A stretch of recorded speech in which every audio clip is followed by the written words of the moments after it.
Dober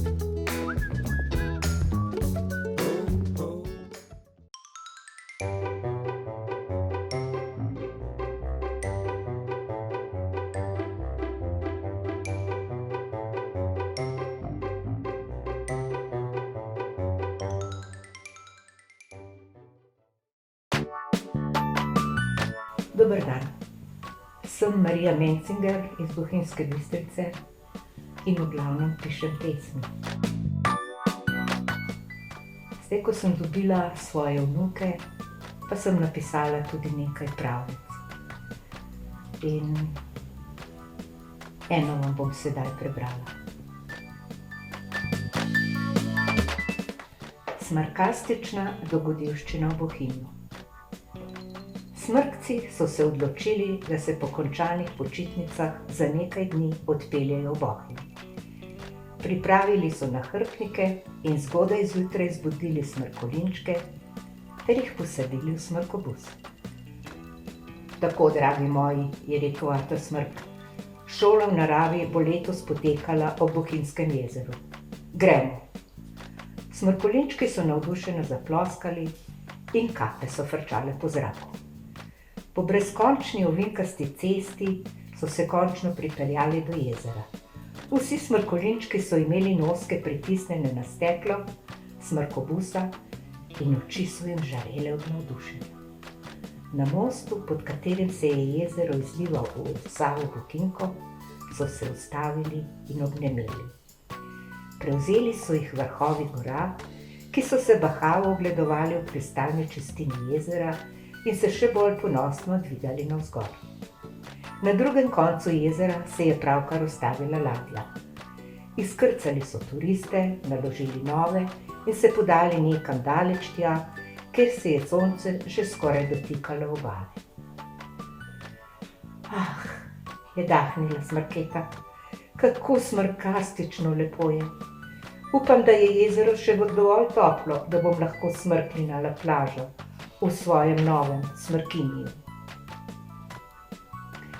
Pričeli so iskati primeren gozdiček za postavitev smrkotabora. Biti mora dovolj velik, na senčni strani in dobro skrit, če bi Gargamel kaj hodil to tokovi. Ko so bili vsi šotori postavljeni, si je Smrketa izbrala seveda najlepšega in največjega ter vanj zvlekla vse svoje kovčke, polne smrkomodne garderobe.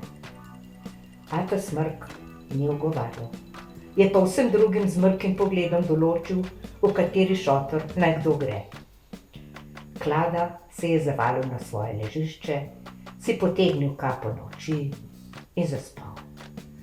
Glavca pa je šel pomagat smrkolinčkom, kajti mrak je počasi že lezel skozi skrivnostno dejevje in iskal ležišče nad jezersko gladino. Kuhar je pripravil sendviče in kmalu je v smrkotaboru zavladal mir, ki ga je trgalo le poskakujoče smrčanje ata Smrka. Zgodaj zjutraj so se šotori pričeli kopati v lesketajočem soncu. Smrkci in smrkolinčki so ob pisku piščalke ata Smrka pričeli lesti iz šotorov in si zakrivali sramežljave oči. Na mizi so bili pripravljeni smrkosmiči, ki so se jih hitro lotili. A Smrkete ni in ni hotelo biti iz šotora. Ata Smrk je splezal na bližnjo gmajno in natrgal nekaj pozno jesenskih jasminovih cvetov.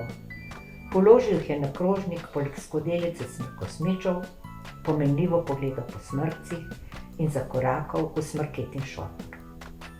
Po dolgem čakanju se je Smrketa le prikazala. Bila je obešena s cvetovi jasmina in ko so se sončni žarki zapletli v njene zlate kodre, je stala pred svojim šotorom kot prelepa gorska vila iz Zlatorodovega kraljestva. Ko so jo nehali občudovati, je glavca določil dežurna Smrkca z Mrdo in Klado, ki bosta ostala doma in čuvala smrkotabor. Drugi pa se bodo odšli potepat na hrib za starodavno Cojzovo graščino. Smrketa bo seveda smrknila na plažo, o tem ni bilo nobenega dvoma. Ata Smrk pa bo med tem skuhal čarobni napoj, za vsak primer, če bi prišlo do kakšnih nevšečnosti. Hrabri je vodil četico Smrkcev skozi kostanjo drvored do graščine. Po zaraslih stopnicah so se povzpeli na večjo vzpetino in pričeli raziskovati okolico. Zabavno je bilo, dokler jih temni oblaki niso pregnali nazaj v Smrkotabor. Vsi so bili že na varnem, le Smrkete ni nihče videl. Glavca in Hrabri sta jo odšla iskat na plažo in zelo jo je skrbelo, da se ji ni kaj zgodilo. V daljavi sta zaznala obrise nečesa, kar bi lahko bil hudobni čarovnik in njegov izgubljeni maček. Gargamel? Je to mogoče? Le kako je izvedel, kje se nahajajo? Tekla sta nazaj v tabor, da povesta sporočilo atu Smrku. Dež je padal vedno bolj gosto in mokro. Smrkolinčki so se poskrili po šotorih in skrb jim je lezla pod kape. Ostali so naredili načrt, kako bodo našli Smrketo. Prečesali so vso obalo in gozd ob njej, a brez uspeha. Žalostni in utrujeni so se počasi vrnili v tabor. Takrat je bilo vsem že popolnoma jasno, da je Smrketo zagotovo ugrabil Gargamel. Medtem je na drugi strani jezera v skalni jami ob slapu sedela Smrketa in po licih so ji tekle debele solze. Gargamel jo je ujel na plaži. Prijetno sonce jo je uspavalo, zato ni slišala, kako se ji je približal, jo zgrabil in odnesel s seboj. Zdaj je odšel v hlad še za ostalimi smrkci, njo pa je pustil v jami, misleč, da od tam ne more pobegniti. A Smrketa se je pazljivo približala robu jame in pogledala v globino. Na desni se je čisto blizu vhoda penil slap, ki je gromko padal po skalah. Pod njo je bilo jezero, iz katerega je tekla reka v večje Bohinjsko jezero. Mislila se je, če zaprem oči in skočim v vodo, me bo reka odnesla do jezera. Tam pa bom zlahka našla obalo, kjer smo postavili Smrkotabor. Odločila se je, prijela se je za moder nosek, zaprla oči in skočila. Močan vodni tok jo je objel in jo nesel po rečni strugi. Ustavila se je šele v jezeru. Plavala je na obalo in pričela iskati Smrkotabor.